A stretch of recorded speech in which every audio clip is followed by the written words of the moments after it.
Hello, this is wmpyr. I'm here to talk about a knife defense video that I saw on YouTube. I don't want to mention the video just because I don't know them. I don't have their permission and stuff like that. So I don't want them to get the wrong impression. And I've done this kind of video before. And when I did mention the name, not always, but some people sometimes react very negatively to it. They're like, could you please take down your video? And I'm like, damn, dude, okay. So, yeah, let me just, I'm sorry, but let me not mention the name, okay? But this is a very popular video, and it has a lot of views, and I pretty much their point was they wanted to show the public the realities of knife defense. So there were two guys. I don't know if both of them, but I think at least one of them had 30 years of martial arts experience. And I was like, oh, 30 years? That's pretty much like me. Okay, so I was very curious to see what someone who has been training for around that time was capable of doing.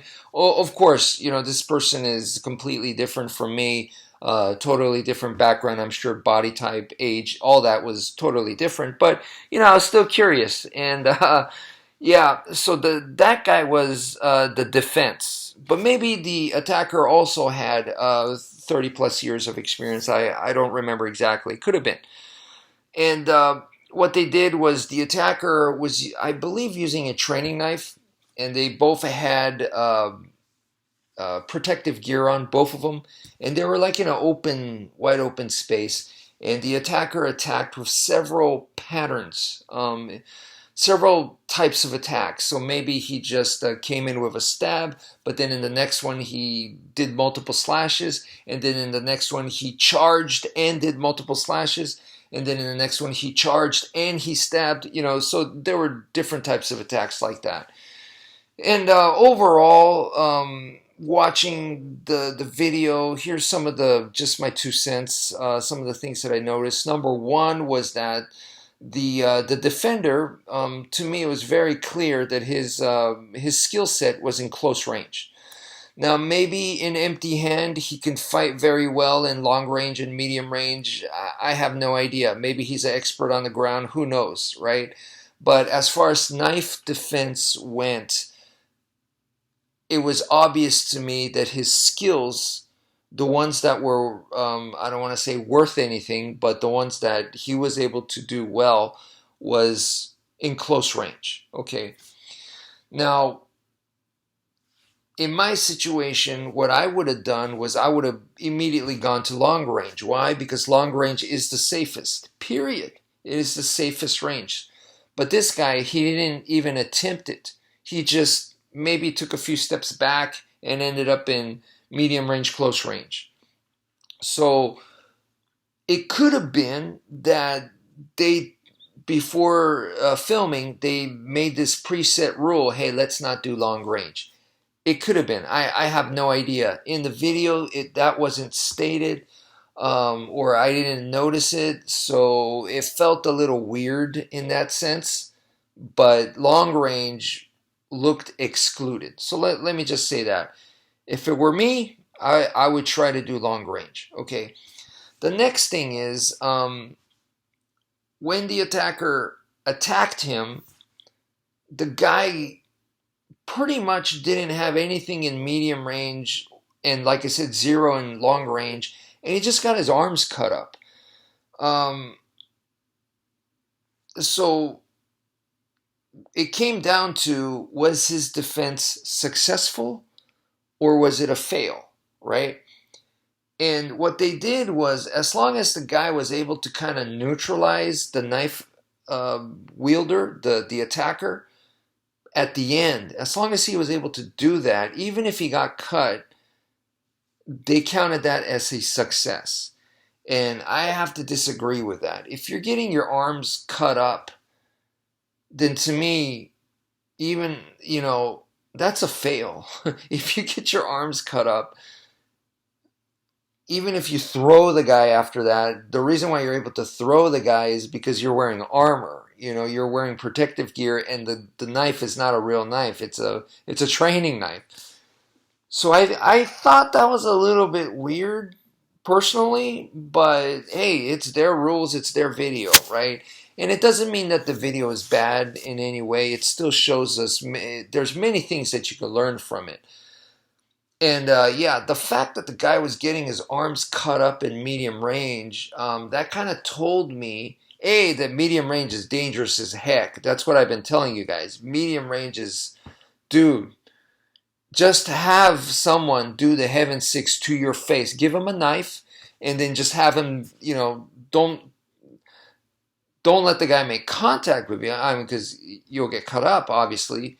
But just have him do it in front of your face, and you can see how devastating that is. Just relentless slashing, stabbing. Or even if it's just all slashing, it's going to be, man, it's super aggressive. It is rapid fire in your face, right? And yeah, so this video proves that, or it shows that, and it's like, dang, that's why medium range is so dangerous. Now, this is also why, like, when I'm teaching a student, one of the first things that we do is the angles of attack, and then I like to go into the force-to-force block, where we're doing attack and defend partner drills. One person attacks, the other person defends, and then you switch. This to me is so important. And that empty hand wise, or if a guy has a knife and you're empty hand and you got to do that, although we try to avoid that, in that circumstance, the technique, the idea is the same, and what you're using empty hand wise is what I call a check. You are checking.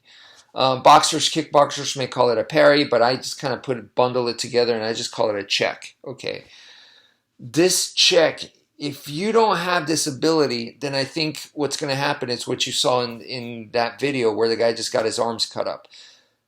Therefore, I emphasize this so much. Now, in a lot of reality-based self-defense training, I know not everybody, but I know a big portion of instructors tell you in real life, in a real self-defense situation, in real combat, all that stuff's going to happen close quarters combat.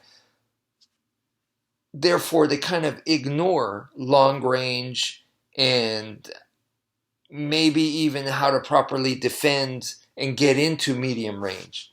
And they just focus on close range. And I believe this guy is one of those guys, because what I saw in that video, this dude was in close range. He knew what to do. It's just getting there. He was getting cut up, and he didn't really have an answer to it.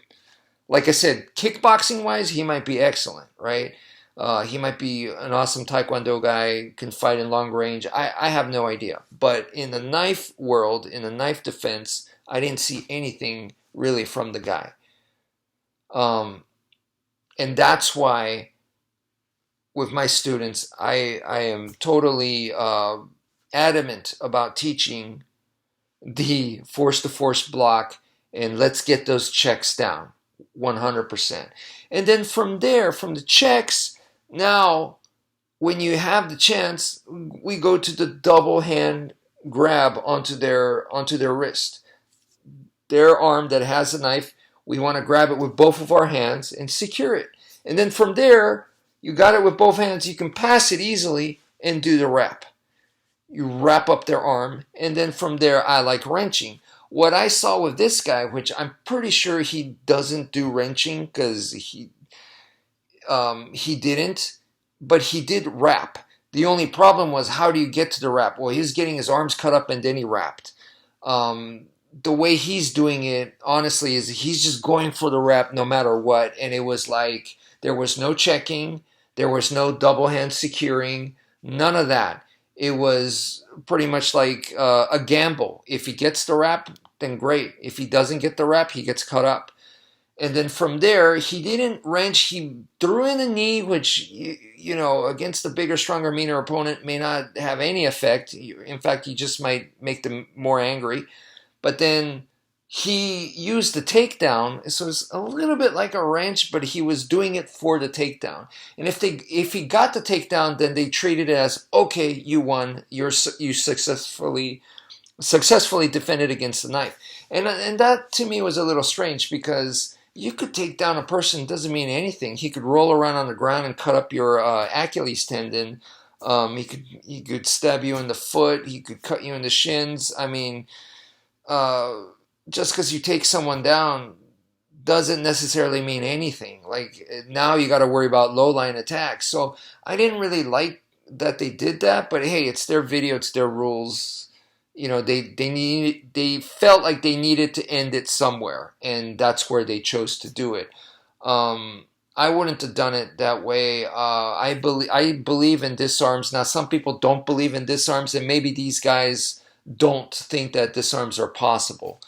Um, but yeah, so that video is a very interesting study. I'm sorry I can't tell you guys what video exactly it is, but I think you guys get the idea.